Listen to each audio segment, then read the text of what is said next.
عورت کی آواز کا پردہ ہے. اب دیکھیے کس حد تک نماز میں اس وقت عورتیں بھی شریک ہوتی تھی، اگرچہ حضور نے فرمایا مردوں کی صف بہترین سب سے آگے والی ہے اور سب سے بری صف سب سے پیچھے ہے، کیونکہ اس کے پیچھے پھر عورتوں کی صف ہوتی تھی، اور عورتوں کے لیے سب سے اچھی صف سب سے پچھلی والی ہے اور سب سے بری سب سے آگے والی ہے. سب سے آگے والوں کے سامنے پھر مرد ہوتے تھے، ان کی پشت ہوتی تھی. تو اسی طریقے سے اگر غلطی کی ہے تو مرد جو ہے کہے گا سبحان اللہ. امام سے غلطی ہو گئی ہے، مرد کیا کہے گا؟ سبحان اللہ. عورت کیا کرے گی؟ اپنے ایک ہاتھ کے پشت پر اپنا ہاتھ مارے گی، اپنی آواز نہیں نکالنی. آواز کا پردہ، چھونے کا پردہ یہاں تک ہے کہ حضور نے کبھی کسی عورت سے ہاتھ نہیں ملایا، اور آپ جب بیعت بھی لیتے تھے تو بس زبانی الفاظ کہلوائے اور کہا ٹھیک ہے بیعت ہو گئی، یا ایک کپڑا پکڑا، اس کا ایک سرا اپنے ہاتھ میں دوسرا سرا اس خاتون کے ہاتھ میں، یا ایک تشت کے اندر پانی بھرا، اس میں ایک طرف اس نے انگلیاں ڈال لی اور ایک طرف حضور کی انگلیاں. لیکن مسافر لا اسافر النساء، ایک دفعہ ہوا بھی کہ بعض خواتین نے جب بیعت کی ہے تو پھر انہوں نے ہاتھ آگے بڑھایا مسافر کے لیے. حضور نے فرمایا انی لا اسافر النساء، میں عورتوں سے مسافرہ نہیں کرتا. اسلام میں پردے کتنے ہوئے؟ پہلا پردہ 4 دیواری، گھروں میں رہو، یہ پہلا پردہ ہے. جیسے ڈیفنس لائنز ہوتی ہے نا فوج کی، یہ فرسٹ ڈیفنس لائن، سیکنڈ ہے، تھرڈ ہے. پہلی کو عبور کر کے کوئی آ جائے تو سیکنڈ ہے، سیکنڈ سے گزرے تو نہیں. پہلا پردہ 4 دیواری، اس میں محرم آئے گا.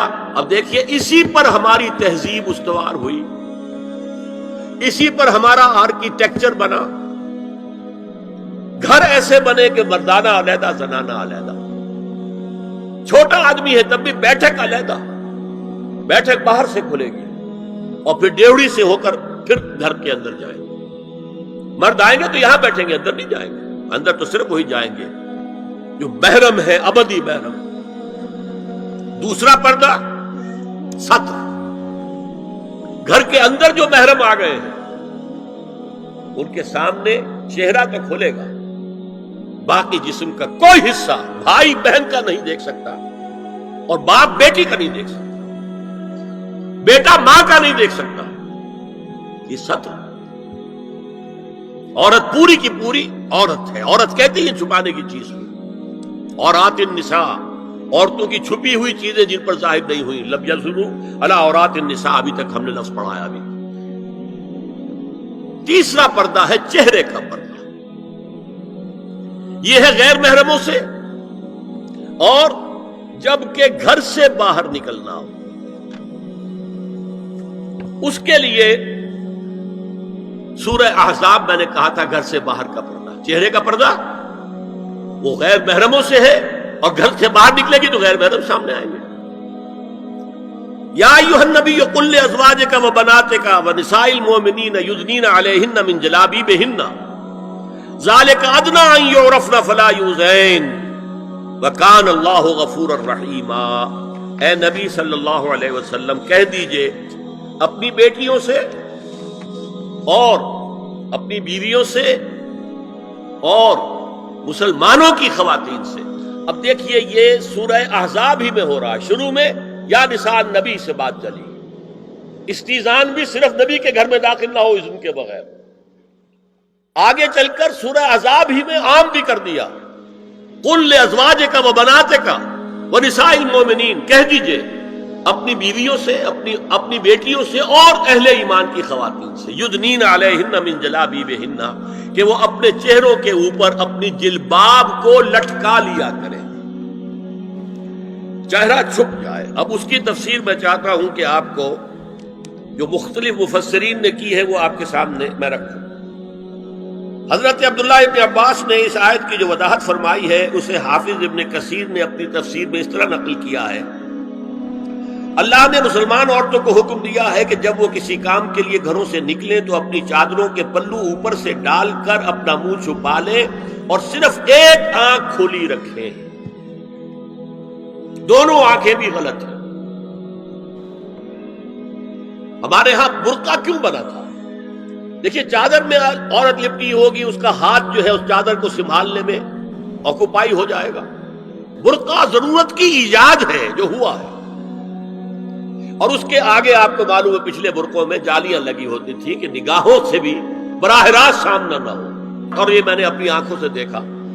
انقلاب ایران کے بعد جو حاجی آئے ایران سے، ان کو جو میں نے دیکھا ہے، اس طرح چادر میں ملبوس عورتیں ہوتی تھی، لمبی سی چادر، ایک ہاتھ سے اس کو اس طرح پکڑا ہوا ہے، اور صرف ایک آنکھ کھلی ہے، دوسری نہیں۔ میں نے شروع میں کہا تھا ہمارے نزدیک اسلام دین ہے، صرف مذہب نہیں۔ اسلام قرآن اور سنت دونوں پر مبنی ہے، صرف قرآن پر نہیں۔ اسی میں ایک اضافہ کیجئے اس بات کا کہ حضور نے کئی حضرات سے یہ کہا، کہیں وہ رشتہ کر رہے تھے، کہ آپ نے ایک نظر دیکھ لیا ہے۔ اب اگر یہ ایک نظر دیکھنا اس کی اتنی اہمیت ہے تو اس کا کیا مطلب ہے؟ اگر تو صورتحال یہ ہوتی کہ ہر وقت چہرہ کھلا ہے، آ رہے جا رہے، تو ایک نظر دیکھنے کی کیا ضرورت ہے؟ وہ تو دیکھا دکھایا ہے۔ زمانہ آیا ہے بے حجابی کا، عام دیدار یار ہوگا۔ سکوت تھا پردہ دار جس کا، وہ راز اب آشکار ہوگا۔ تو ظاہر بات ہے وہاں پردہ ہو گیا تھا، تبھی تو تھا نا کہ ایک نظر دیکھ لو۔ آپ نے پوچھا ایک صحابی سے کہ رشتہ کہاں کیا؟ وہاں کیا ہے۔ تم نے ایک نظر دیکھ لیا ہے؟ اس خاندان کی آنکھوں میں کچھ نقص ہوتا ہے، دیکھ لو، بس ایک نظر دیکھنا ہے، اس کی اجازت۔ تو یہ اجازت ہونا اس کا خود ثبوت ہے کہ عام حالات میں عورت جو ہے وہ دکھائی نہیں دیتی تھی، بلکہ وہ پردے میں رہتی تھی۔ مسلمان جدید تعلیم یافتہ دانشوروں کی منافقت، وہ کہتے ہیں یہ پردہ وردہ سب مولویوں کی ایجاد ہے۔ کبھی کہہ دیتے ہیں یہ تو ہندوستان میں راجپوتوں کا پردہ ہوتا تھا، تو مسلمانوں نے یہاں یہ پردہ ایجاد کر لیا۔ میں نے دیکھا ہے عرب کی بدو خواتین کو مکے سے مدینے جاتے ہوئے نظر آتی ہیں۔ ایک خاتون اونٹ کی پوری قطار لے کر جا رہی ہے، ہاتھ میں لاٹھی ہے، پورا مکمل پردہ، چہرہ چھپا ہوا، آنکھوں کے اوپر بھی کوئی انہوں نے وہ حجاب سا بنایا ہوتا ہے، خاص چھجا سا، اور ہاتھوں میں دستانے، پاؤں میں جرابیں۔ یہ کون سے راجپوتوں کا پردہ سعودی و عرب کی جو ہے ریگستانوں میں پہنچ گیا؟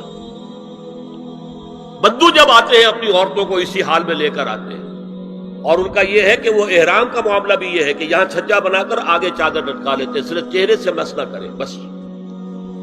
اور وہ پھر اپنی خواتین کو جب طواف کراتے ہیں تو ان کے گرد گھیرا ڈال لیتے ہاتھ سے ہاتھ پکڑ کر، تاکہ کسی اور کے ساتھ ان کا نہ کندھا لگے اور نہ کوئی اور جسم کا حصہ بس۔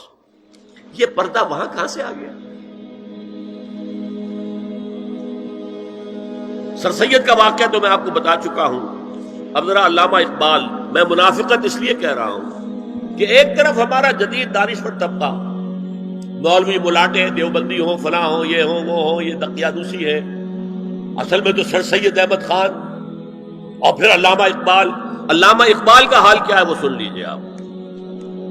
انگریز سرکار لارڈ ولنگٹن کے زمانے میں علامہ اقبال کو اپنا گورنر بنا کر جنوبی افریقہ بھیجنا چاہتے تھی۔ من جملہ دیگر شرائط کے ایک شرط یہ بھی تھی کہ تمام سرکاری تقریبات میں بیگم اقبال ان کے ہمراہ ہوں گی۔ علامہ اقبال نے یہ کہہ کر اس پیشکش کو ٹھکرا دیا، بے شک میں گناہگار مسلمان ہوں اور اعمال کے اعتبار سے مجھ سے بہت سی کوتاہیاں سرزد ہوتی ہیں، تاہم میں اتنا بے غیرت نہیں ہوں کہ محض ایک سرکاری عہدے کی خاطر اپنی بیوی کو بے پردہ کروں۔